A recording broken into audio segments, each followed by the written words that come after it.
नमस्कार नवादा वासियों। मैं हेमंत कुमार आज के इस विशेष संवाद सत्र में आप सभी का हार्दिक स्वागत करते हैं। आज इस मंच पर एक ऐसे शिक्षाविद से मिल रहे हैं जिन्होंने न केवल विद्यालयी शिक्षा को सृजनात्मक दिशा दी, बल्कि इनके नवाचार, पर्यावरण शिक्षा एवं तकनीकी समावेश से इन्होंने शिक्षा को भी नई ऊंचाइयां प्रदान की है। हम बात कर रहे हैं श्री अरविंद कुमार जी का, जो राजकीय उत्क्रमित मध्य विद्यालय जमुआमा बारसलीगंज में कार्यरत हैं।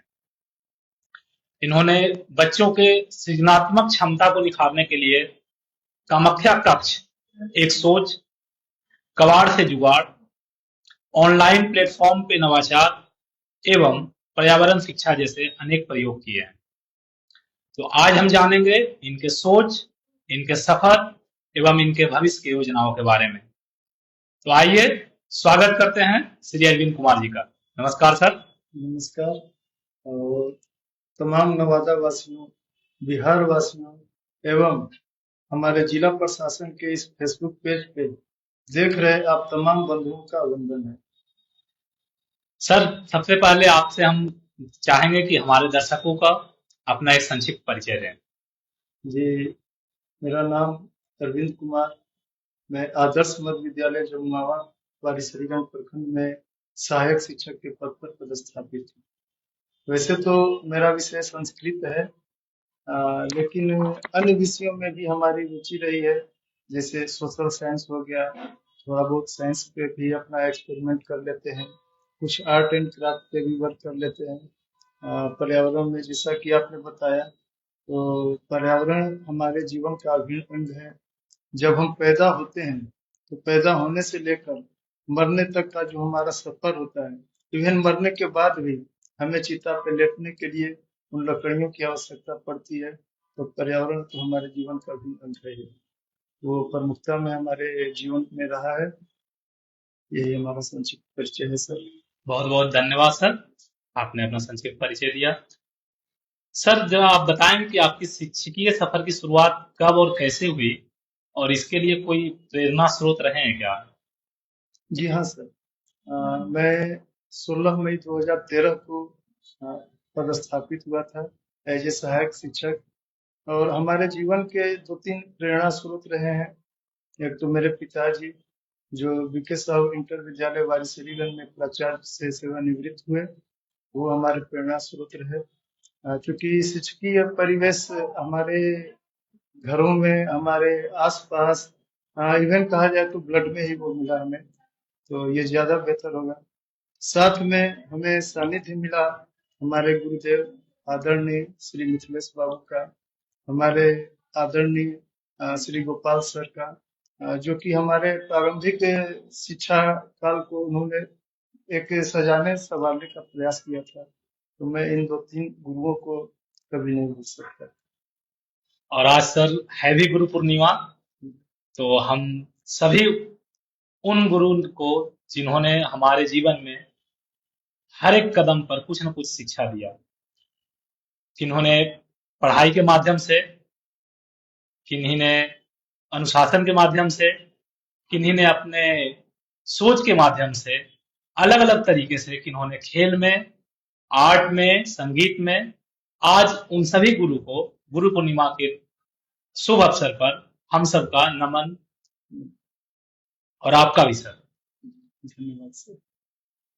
सर, आपने ग्रामीण पृष्ठभूमि में ज्यादातर शिक्षा दिया है, तो ग्रामीण पृष्ठभूमि के में शिक्षा देने के दौरान किन महत्वपूर्ण चुनौतियों का आपको सामना करना पड़ा है? सर, सबसे पहले तो बताना चाहूंगा, जैसे ही ग्रामीण पृष्ठभूमि की हम लोग बात करते हैं, जी। तो सीधी सी बात है कि ये एक अशिक्षित परिवेश वहाँ पे होगा। शिक्षा का माहौल जो है बहुत कम आपको देखने समझने को मिलेगा। जी।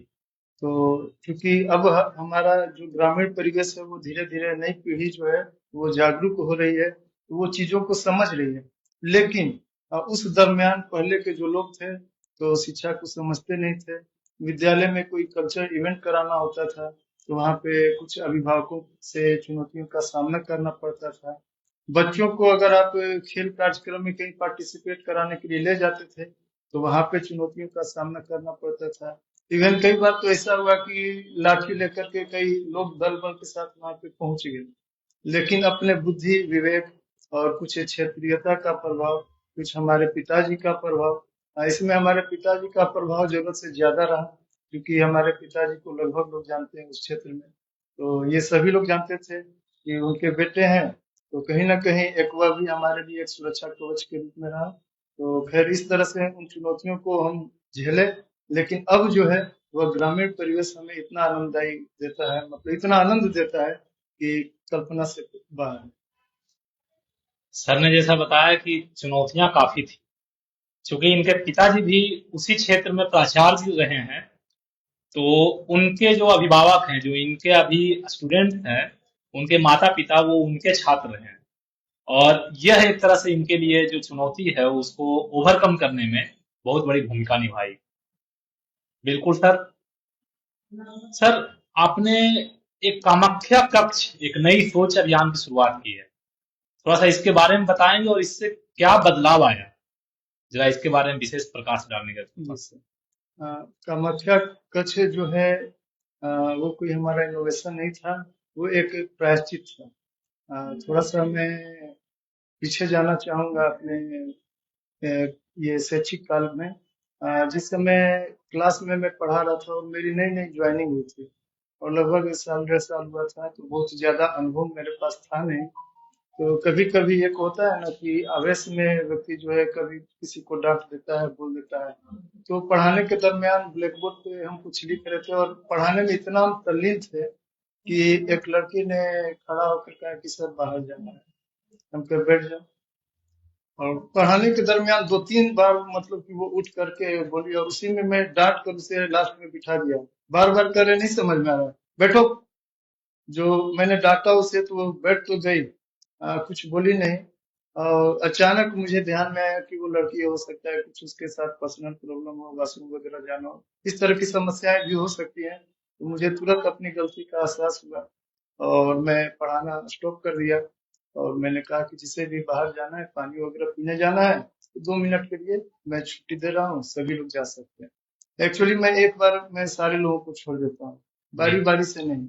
क्योंकि बारी बारी से होता क्या है कि 2 बच्चे फिर गए, फिर 2 बच्चे आए, फिर 2 बच्चे गए, तो कहीं ना कहीं उनकी पढ़ाई भी प्रभावित होगी। जी।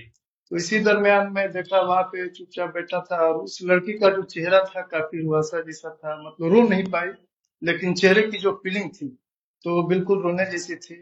और आने जाने के दरमियान कुछ मैंने वैसा अप्रत्याशित अनुभव किया, तो मुझे अपनी गलती पे पश्चाताप हुआ। और गलती ऐसी थी मेरी, भयंकर गलती थी, मैं माफी भी नहीं मांग सकता था। लेकिन मैंने इसका एक निदान निकाला कि कहीं ना कहीं इस प्रायश्चित को तो हमें करना होगा। और हमारे विद्यालय में वो व्यवस्था नहीं थी, एक लाइब्रेरी था, लाइब्रेरी में मैं सैनिटरी पैड ला करके रख दिया एक जगह कोने में। तो अब वहां पे हुआ क्या कि बहुत सारे बच्चे आते थे लाइब्रेरी में, ग्रामीण परिवेश के बच्चे थे। तो ये पेट का मान लिया जाए पैकेट है, तो इस तरह से उठाए और उठा करके कभी लड़कियां कभी लड़के, "ए, देखें रे सर की रखल तुमने।" तो हमें बहुत खराब लगता था। एक बार मैं भी चला गया था लाइब्रेरी में, तो मैंने इस बात को सुन लिया था। तो मैंने कहा कि नहीं, ये भी उचित नहीं है। और बगल के कक्ष में मैंने कामाख्या कक्ष, आ, क्योंकि यह नाम जो है मेरी बहन ने दिया था, वो भी शिक्षिका है, और आने जाने के क्रम में दोनों साथ में ही जाते हैं। रास्ते में मेरी बहन का विद्यालय पड़ता है, तो मैंने उसे बताया कि ऐसा ऐसा मैं सोच रहा हूँ। तो उसने कहा कि भैया इसका नाम दीजिए कामाख्या।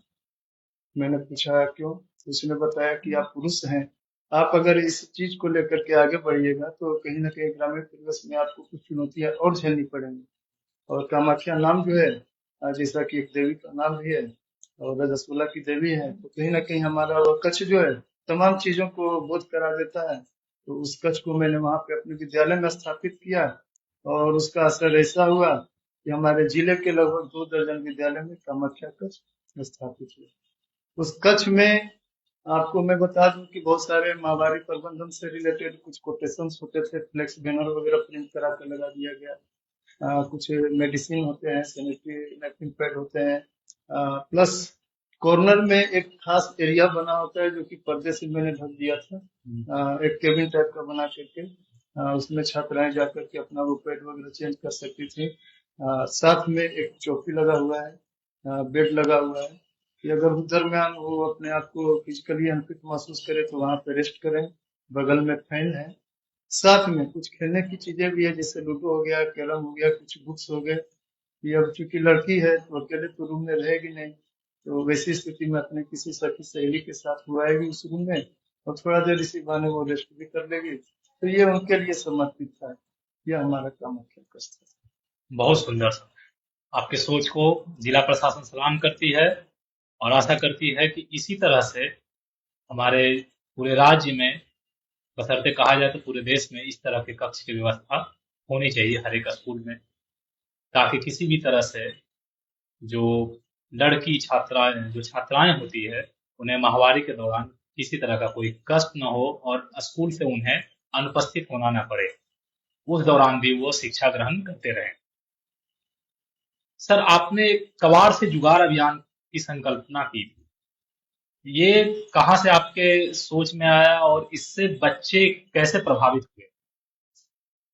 आज भी मेरे घर में बहुत सारे इलेक्ट्रॉनिक पार्ट्स हैं जो बिखरे पड़े हैं। कुछ खराब हो जाता है तो मैं दिखता नहीं। जैसे आपका ईयरफोन हो गया, हेडफोन हो गया, या फिर रिमोट हो गया, या मोबाइल हो गया। बहुत सारे मोबाइल्स मेरे पास टूटे हुए बिखरे पड़े हैं, लेकिन वो कहीं ना कहीं सुरक्षित रखे हुए हैं। आ, मैं बताना चाहूंगा, कला में थोड़ी बहुत मेरी रुचि रही है। कभी तीर धनुष बनाना या कभी कुछ बना देना। तो विद्यालय में एक बार हुआ क्या कि विद्यालय के बगल में तालाब है। तालाब में लोग अपने प्रतिमाएं विसर्जित करते हैं, कभी सरस्वती पूजा के अवसर पर, कभी दुर्गा पूजा पे। तो तालाब क्या होता था कि दूषित होता था।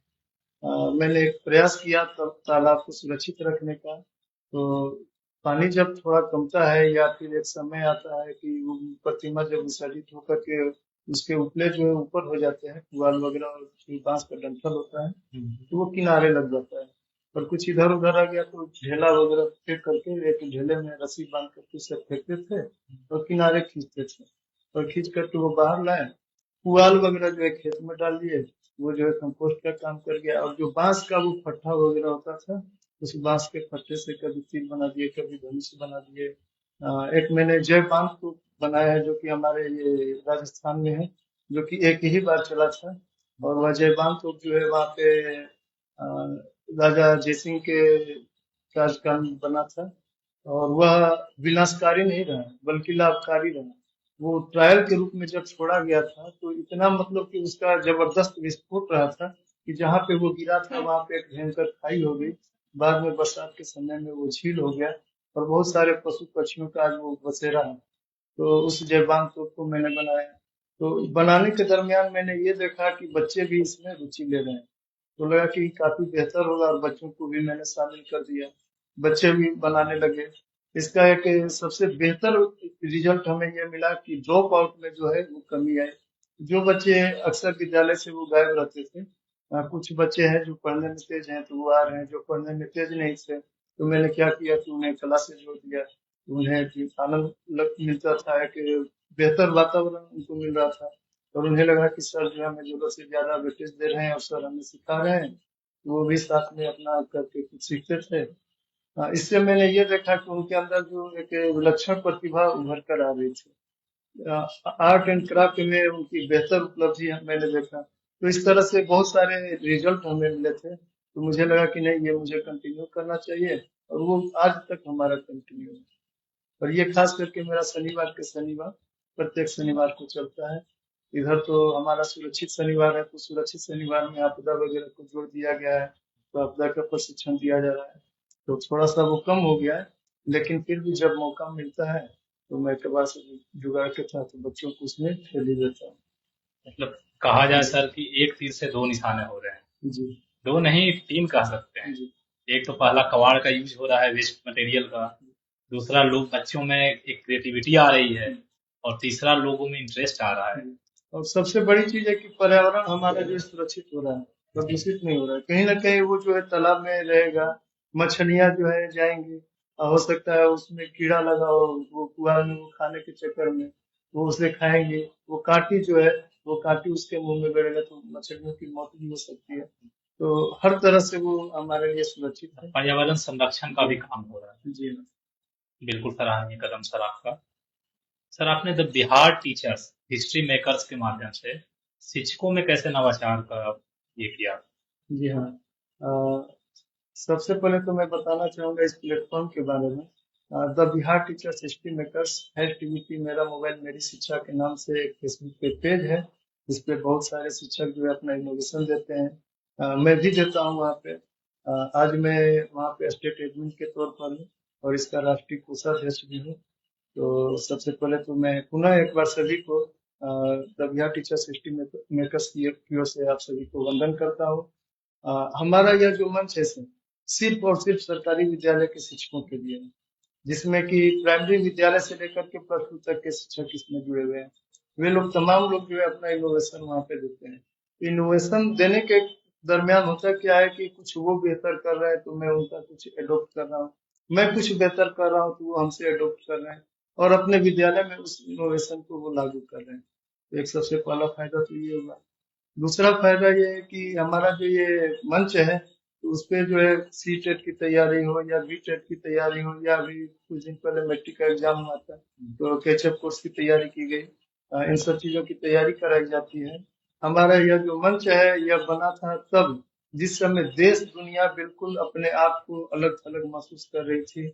आप समझ सकते हैं कि मैं किस साल की बात कर रहा हूँ, जहाँ पे माँ बेटे को ही पूछ रहे थे, बेटा बाप से दूरी बना रहा था, चिताएं इधर उधर बिखरी पड़ी है। निश्चित रूप से वो कोविड-19 का जो दौर था उसने समाज में जीना सिखा दिया था हम लोगों को। तो उस दरमियान बच्चे बच्चे जो है अपने आप को बिल्कुल बेसहारा महसूस कर रहे थे। उनके पठन पाठन की व्यवस्था बिल्कुल बंद हो चुकी थी और उसी दरमियान जो है हमारे डॉक्टर कुमार गौरव सर, जो कि ये PTC सर घाटी में व्याख्याता है, उनके द्वारा जो है इस मंच की स्थापना की गई और उन्होंने दो चार साथियों के साथ मिलकर डॉक्टर मदन मोहन झा और भी उनके दो तीन साथी से मिलकर के उन्होंने इस मंच की नींव रखी और उसके बाद जो है कंटिन्यू इस पे अब चला आ रहा है। इसमें मैक्सिमम जो शिक्षक साथी हैं उसमें महिलाओं की संख्या ज्यादा है, लगभग 90% है, 10% ही पुरुष है। महिलाओं के लिए पता नहीं क्या उनके दिमाग में आया, हमारे मंच का अनुशासन, हमारे मंच की कार्यशैली महिलाओं को एक बेहतर प्लेटफॉर्म आज तक नहीं मिल पाया था। आमतौर पर आप देखें तो महिलाएं जो है घर से विद्यालय, विद्यालय से घर या फिर कहीं रिलेशन में, इसके अलावा महिलाओं की कोई जिंदगी नहीं थी। भले वो 2 रुपया आमदनी कर रही थी, बच्चों को कुछ बता रही थी, एक सोशल लाइफ जी रही थी, लेकिन जो सोशल लाइफ जीना चाहिए वो नहीं जी पाती थी। हमारे इस मंच के माध्यम से, व्हाट्सएप पे ग्रुप कॉल के माध्यम से या फिर आपका जूम हो गया, जूम पे भी जो है सारे शिक्षक जो है अपना ये कल्चरल एक्टिविटीज के रूप में, जैसे आपका लोकगीत हो गया, लोक नृत्य हो गया, इन सब चीजों की प्रस्तुति करते हैं, रिहर्सल करते हैं। रिहर्सल करने के दरमियान सभी किसी के अंदर अगर कुछ प्रॉब्लम है, मतलब उस कमी को उससे बताया जाता है कि आपने इस तरह से जो किया ये स्टेप अच्छा नहीं, इस स्टेप को ऐसे करिए, तो वहाँ पे ऑनलाइन बताया जाता था। प्लस बहुत सारे लोग आज भी जूम के बारे में नहीं जानते हैं, तो जूम कैसे इंस्टॉल किया जाता है, जूम पे म्यूट कैसे किया जाता है, जूम का शेड्यूल कैसे ये तय किया जाता है, इन सब तकनीकी चीजों की जानकारी दी जाती है। फेसबुक पर आप कैसे पोस्ट करते हैं, इन सब चीजों की जानकारी दी जाती है। कैसे आप लाइक करेंगे, कैसे कमेंट करेंगे, किसी ने अगर आपत्तिजनक ये कमेंट कर दिया है आपके पोस्ट पर तो कैसे उसे डिलीट करेंगे, इन सब चीजों की भी जानकारी दी जाती है। तो इस तरह से हमारा मंच जो इनोवेशन का वर्क करते रहा है। हमारे मंच पे बताना चाहेंगे कि आदरणीय डॉक्टर KC सिन्हा सर हमारे मंच के अभिभावक हैं, महान गणितज्ञ। आपने भी उनकी किताबें पढ़ी जी, हैं। बिल्कुल सर। हमारे आर्यभट्ट यूनिवर्सिटी के डॉक्टर ज्ञानदेव मणि त्रिपाठी सर पूर्व डीन हैं, वो हमारे मंच के अभिभावक हैं। अभी मैं इंटरव्यू देने गया था, आज जो मैं अभी आपके सामने बैठा हूँ तो एक तरह से जो वार्तालाप हो रहा है तो सेम वर्क मैं भी करता हूँ। तो मैं अपने आदरणीय RK सिन्हा सर, जिन्हें की डॉल्फिन मैन के नाम से जाना जाता है, उन्होंने बंगाल की खाड़ी से लेकर ये अ, हिमालय तक की यात्रा की है नदी के रास्ते। और ये जो डॉल्फिन जो हमारे पटना में बहुत सारे मछुआरे लोग मार देते थे, तो बहुत सारी घटनाओं के बारे में उन्होंने बताया था, तो उनका भी मैंने इंटरव्यू लिया था। तो सर भी इस मंच से जुड़े हुए हैं। मत दर्जनों हमारे व्याख्याता का SCERT के वही पदाधिकारी, डायरेक्टर, फूड डायरेक्टर, 3-4 डायरेक्टर जो है ये इस मंच से जुड़े रहे। तो इस तरह से हमारा मंच जो है इन लोगों के सानिध्य में निरंतर वर्क कर रहा है। हमारा मंच जो है प्रत्येक वर्ष जो है राष्ट्रीय ये क्या कहते हैं राज्य स्तरीय शिक्षक सम्मान समारोह का आयोजन कराता है, जिसमें जो शिक्षक बेहतर अपना इनोवेशन देते हैं उनको आइडेंटिफाई किया जाता है फेसबुक के माध्यम से, और उसके बाद जो है उन्हें माननीय के हाथों जो है जो भी हमारे माध्यम होते हैं उनको सम्मानित कराया जाता है।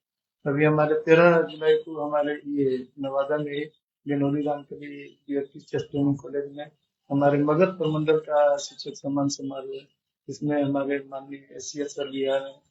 तो इस तरह से हमारा वर्क जो है चल रहा है सर। बहुत बढ़िया सर। इसमें अगर सर जो शिक्षा के क्षेत्र में नहीं है और अगर वो इस प्लेटफॉर्म पे भाग लेना चाहते हैं, ऐसी कोई सुविधा है उनकी सहभागिता के लिए? सर वो जुड़ सकते हैं, इनोवेशन दे सकते हैं, ले सकते हैं, लेकिन सम्मान में नहीं बुला सकते हैं सर, क्योंकि हमारा यह जो मंच है सिर्फ और शिक्षकों के लिए है, और वो भी सिर्फ बिहार के सरकारी विद्यालय के शिक्षकों के लिए। एक गाना मैं बताना चाहूंगा 2 लाइन का। जी।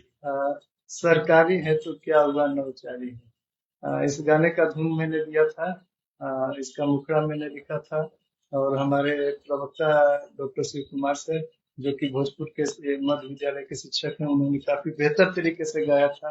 आज हमारे मंच का यह एक टैग लाइन जैसे होता है ना, वो बन गया है। सरकारी है तो क्या हुआ नौचारी है, बिहार के शिक्षक देखो सब पे भारी है, सरकारी है तो क्या हुआ नौचारी है। तो ये हमारा ये धुन था। वाह। बिहार के शिक्षक की बात मैं इसलिए कह रहा हूँ क्योंकि आए दिन आप देखते हैं कि कभी सड़क छाप कोई यूट्यूबर जो है, मान लिया जाए कोई शिक्षक हो सकता है तबीयत उनकी खराब हो और वो सोए हुए हैं, एक वीडियो कोई बना लिया कोई उनका विरोधी व्यक्ति, और उसने जो है वीडियो जो है किसी यूट्यूबर को दे दिया। अब वो यूट्यूबर क्या है कि वो दिखा रहा है कि देखिए बिहार के सरकारी विद्यालय के शिक्षक किस प्रकार से खराटे ले रहे हैं। अरे भाई क्या खराटा ले रहे हैं, क्या तुम दिखा रहे हो किसी एक वीडियो को लेकर के। आओ हमारे प्लेटफॉर्म पे देखो, जहाँ पे 50,000 से ऊपर शिक्षक जो है पर डे अपना इनोवेशन देते हैं। तो आपको एक वीडियो दिखता है, हमारे 50,000 शिक्षक नहीं दिखते हैं। ये हमारा टीवी मंच है सर। बिल्कुल सर, और ये होना भी चाहिए। सिर्फ नकारात्मक फैलाने से कोई बात बनेगी नहीं। अगर समाज में एक सकारात्मक चीज पहल हो रही है तो हम सबों को, जो यूट्यूबर हैं, इन्फ्लुएंसर हैं, या हम सभी को ये चाहिए कि जो सकारात्मक पहल है उसको लोगों तक पहुंचाए, ताकि पॉजिटिव चीजें रहें। निगेटिव चीजें तो काफी समय से चलते आ रही है और लोगों के जेहन में बसी हुई है। और ये केवल बिहार की बात नहीं है और सिर्फ एक शिक्षा के क्षेत्र की बात नहीं है। ये आप देखेंगे कि हर एक क्षेत्र में लोग उसी तरफ आकर्षित होते हैं, उसी तरह की वीडियो लोगों को दिखाते हैं जो निगेटिव हो। तो हम इस के माध्यम से, हमारा जो मंच है फेसबुक का, इसके माध्यम से आप सभी नवादा वासियों से ये अनुरोध करेंगे कि आपको जब सकारात्मक चीजें दिखे उसको आप ज्यादा प्रमोट करें। इससे दो फायदे होंगे। एक तो आपको एक अच्छी चीज मिलेगी, आपके कंटेंट अच्छे होंगे, और लोगों को उसके बारे में जानकारियां हासिल होगी जो कि उनके जीवन को सुधारने में महत्वपूर्ण भूमिका निभाएगी।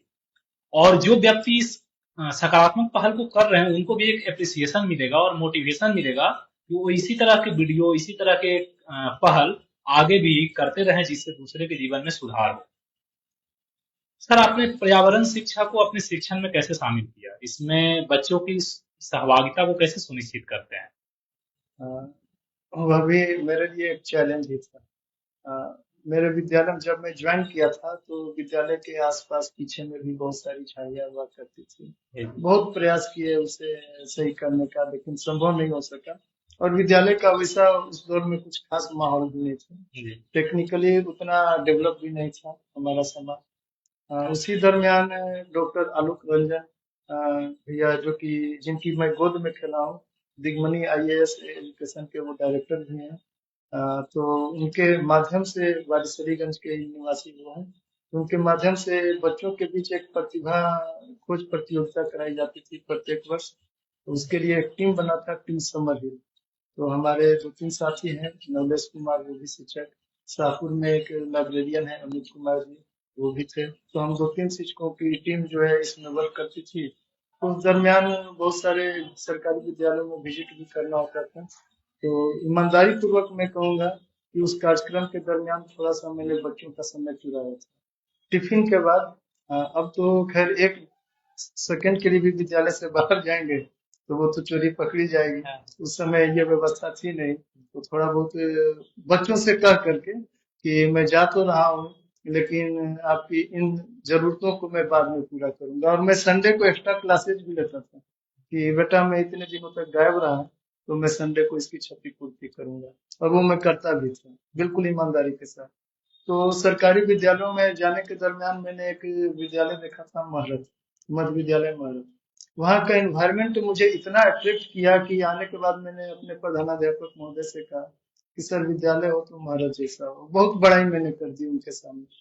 तो उन्होंने कहा कि अरविंद बाबू महरत ये वो, तो मुझे ट्रांसफर करवा दियो। हम कहे कि सर महरत क्यों जाए, जब हम यहाँ हैं तो महरत से बेहतर इसी को मैं क्यों नहीं बना सकता। ये मैंने चैलेंज दिया। तो उन्होंने कहा अच्छा ठीक है देखते हैं हम। फिर धीरे धीरे एक प्रयास मेरा हुआ, और इसी बीच प्रभारी प्रधानाध्यापक दूसरे विद्यालय चले गए, और वहाँ पे फुल फ्लेज प्रधानाध्यापक के रूप में आदरणीय सुरेश चौधरी सर आए। तो उनके संरक्षण में विद्यालय में बहुत सारे वर्क हुए, और उसी दरमियान जो है वहाँ पे एक कोविड-19 का भी दौर आया। तो मैंने किया क्या था कि विद्यालय में चारों तरफ तुलसी का पौधा लगा दिया। उसका दो बेनिफिट, पहला तो ये कि इधर उधर कोई थूक नहीं सकता था। शादी विवाह में होता क्या है कि आज भी जो है विद्यालय भवन को दिया जाता है एक ग्रामीण दबाव में, तो लोग दीवारों पे थूक देते थे, जहां तहां जूठा कर दिए, पेशाब कर दिए, इस तरह से गंदगी फैला देते थे। मैंने क्या किया, तुलसी का पौधा चारों तरफ लगा दिया। कुछ लोगों ने विरोध भी किया कि यहाँ पर तुलसी मत लगाइए, सब कूड़ा करता है। तो मैंने कहा ये कूड़ा करने का जगह नहीं है, कूड़ा करने के लिए नाली बना है, वहां पे जाइए। अब लग गया है तो लग गया है, आप उखाड़िएगा, मैं दूसरा लगाऊंगा। तो ये कंटिन्यू मेरा हुआ। तुलसी का पौधा जब थोड़ा घना हुआ, तो मैंने क्या किया कि वहीं पे एक छोटा सा बढ़िया सा सूपलंग उसके बीच में लगा दिया साइड में। वो धीरे धीरे बड़ा हो गया। तो उस दरमियान मैंने देखा कि वहां से कुछ बच्चे उसे नोच करके लेकर के भाग जाते थे। फिर भी मैं हार नहीं माना, और घर में भी मेरे बहुत सारे पौधे लगे हुए हैं। तो अब मैंने क्या किया कि छोटा पौधा जो मेरे गमले में था वो काफी बड़ा हो चुका था, अब उसे मिट्टी चाहिए थी। तो उस गमले से मिट्टी सहित मैं निकाल दिया। कभी कभी गमला भी फोड़ना पड़ जाता था, तो मैं फोड़ देता था निसंकोच, और उस बड़े से पौधे को मैं विद्यालय में ले जा करके लगा देता था कि अब ये तो बड़ा है, ये तो कोई नहीं नोचेगा। और इस तरह से जब मैं लगाना शुरू किया तो मैंने देखा कि मेरा यह प्रयास और यह प्रयोग सफल रहा। और उसके बाद तो फिर आज विद्यालय देखने की चीज है। मैं अपने मुंह से नहीं कहूंगा, सर का स्वागत है हमारे विद्यालय में। और इस मंच से जो भी देख रहे हैं, आए एक बार हमारे विद्यालय, बिल्कुल हार्दिक स्वागत है। और देखिए बिल्कुल गुरुकुल परंपरा वहां पे दिखेगी। अगर बेंच डेस्क हटा दिया जाए, अगर नीचे बैठने की व्यवस्था कर दी जाए, तो किसी गुरुकुल से कम हमारा विद्यालय नहीं। नवादा वासियों, हमारे ही नवादा में ऐसा विद्यालय है, जमुआमा मध्य विद्यालय, जमुआमा बरसलीगंज। कभी जाइए और होकर आइए। और जो सर ने एक अच्छा प्रयास किया है, आप एक बार देख के आइए और इन्हें वहां पे धन्यवाद जरूर कहिएगा। और अगर कुछ सुझाव होगा तो वहां पे आप सुझाव भी दे सकते हैं। सर, आने वाले समय में आप शिक्षा के क्षेत्र में क्या प्रयोग देखना चाहते हैं? अभी मैं रास्ते से आ रहा था, जी। तो देखिए इसकी कोई प्लानिंग नहीं होती है सर। हम्म, अचानक दिमाग में चीजें आ जाती है, और वो चीजें आती हैं कब, जिस चीज को आप कर रहे होते हैं, जिसके बारे में आप सोच रहे होते हैं, तो कुछ ना कुछ नया उसी में से उभर कर सामने आता है। ये प्रयोग मैं अपने माननीय के साथ भी करता था। उनका दो शब्द लेता था जाकर, ताकि हमारे शिक्षक साथी कुछ जाने समझे और सीखे। अभी कल परसों आपका कॉल आया, तो सर के माध्यम से मैं भी काफी उत्साहित था कि चलूंगा मैं भी अपना। तो अब तक लोगों का इंटरव्यू लेता था, आज और देने आज में। मैं देने जा रहा हूँ। तो काफी अंदर से उत्साह है और एक उमंग। और सर के लिए पुनः एक बार धन्यवाद। अरे सर, और इसी दरमियान मैं रास्ते में लगभग बाइक चला रहा था, खड़गपुर से थोड़ा आगे बढ़ा, जी। तो अचानक मेरे दिमाग में आया कि क्यों ना मैं ये प्रयोग बच्चों के बीच करूं। हमारे टीवीटी में 25 ब्लॉग्स है, जिसमें एक हमारा ब्लॉग से आज के मेहमान, जी तो आज के मेहमान के अंतर्गत जो हमारे माननीय होते हैं उनको हम मंच पे लाते हैं जी और उनके दो शब्द लेते हैं। जी तो बिल्कुल मैंने सोचा कि अपने विद्यालय के बच्चों के साथ अगर आज के मेहमान के अंतर्गत मान लिया जाए कोई बच्चे बहुत अच्छा उस दिन कर रहे हैं, हम्म, तो आज के मेहमान का पर डे का एक एपिसोड चलेगा। पर डे अगर नहीं संभव होगा तो कम से कम वीकली तो मैं इसे जरूर करूंगा। और उससे ये होगा कि बच्चों के अंदर बोलने की प्रतिभा ये जन्म डेवलप लेगी। होगी जी। और एक उससे हमारा जो है कहीं ना कहीं उस फील्ड में हमारे एंकर्स भी तैयार होंगे। एंकर्स हो सकते हैं या फिर आप मान लिया किसी न्यूज चैनल वगैरह में भी जा सकते हैं। तो ये कहीं ना कहीं एक प्रतिभाओं को तराशने का भी एक कार्य है। तो मैं बिल्कुल ये सोच रहा था कि इस दिशा में भी मेरा प्रयोग होगा। और भी बहुत सारे इसमें इवेंट्स हैं, उसके बारे में अब नेक्स्ट एपिसोड में मैं बताऊंगा। बिल्कुल सर। आप स्कूल में जब इस तरह का प्लेटफॉर्म देंगे तो जो बोलने का झिझक होता है, जब मंच पे कोई व्यक्ति आता है, कोई छात्र आते हैं, तो जो झिझकते हैं वो झिझक उनकी दूर होगी। और जो आज हम आपके सामने बैठ के आपका इंटरव्यू कर रहे हैं, हम स्कूल में काफी वाद विवाद प्रतियोगिताओं में और भाषण में भाग लिया है, जिसके कारण हमारी एक शैली डेवलप हुई है, विकसित हुई है, जिसके माध्यम से आज हम यहाँ पे जिला प्रशासन की तरफ से फेसबुक लाइव कर रहे हैं, फेसबुक का पोस्ट करते हैं। और ये कहीं ना कहीं आप जैसे हमारे जो गुरु हैं, वो अपने विद्यालय स्तर पे ही हम लोगों में एक निखार लाते हैं और हमारे प्रतिभा को पहचान कर हमारे उसको प्रतिभा को तराशते हैं। आपका इस प्रयास को हमारा सर शुभकामनाएं रहेगा कि आप अपने स्कूल में इसको बहुत अच्छे ढंग से निभाएं। सर, आपने जिन बच्चों के जीवन में बदलाव लाया है, कोई एक प्रेरणादायक कहानी स्टोरी जो आप हम लोगों के साथ साझा साझा जी करना हाँ। चाहेंगे? जी बिल्कुल। जी अ, हाँ, वैसे तो स्टोरी बहुत सारी है। जी बालिका शिक्षा पे भी मैंने बहुत सारा वर्क किया है। जी ग्रामीण परिवेश के चुनौतियों में एक चुनौती का पीरियड जो रहा यह भी रहा है मेरा। हम्म, ग्रामीण परिवेश में आज भी बाल विवाह की परंपरा है। जी खास करके मैं बिल्कुल ओपन ये बोलना चाहूंगा, ये मैं कहीं किसी प्रशासन को या सरकार को चैलेंज नहीं कर रहा हूँ। लेकिन मैंने देखा इक्के दुक्के ऐसी घटनाएं हो जाती हैं, लोग डर से नहीं बोल पाते, इवन मैं भी डर से नहीं बोल पाता। लेकिन मैं विद्यालय में बाल विवाह के प्रति बच्चों को जागरूक करने के लिए टोल फ्री नंबर वगैरह ये सारा कुछ मैंने दे रखा है कि अगर वैसी समस्या अगर किसी के साथ है तो उस नंबर पे एक बार कॉल कर दें और अपनी लड़ाई स्वयं लड़ें। ये आपको करना होगा, मैं नहीं लड़ सकता क्योंकि मैं एक शिक्षक हूँ। मैं लड़ूंगा, लेकिन मेरे लड़ने का परिणाम ये होगा कि कल के डेट में हो सकता है मैं न रहूं।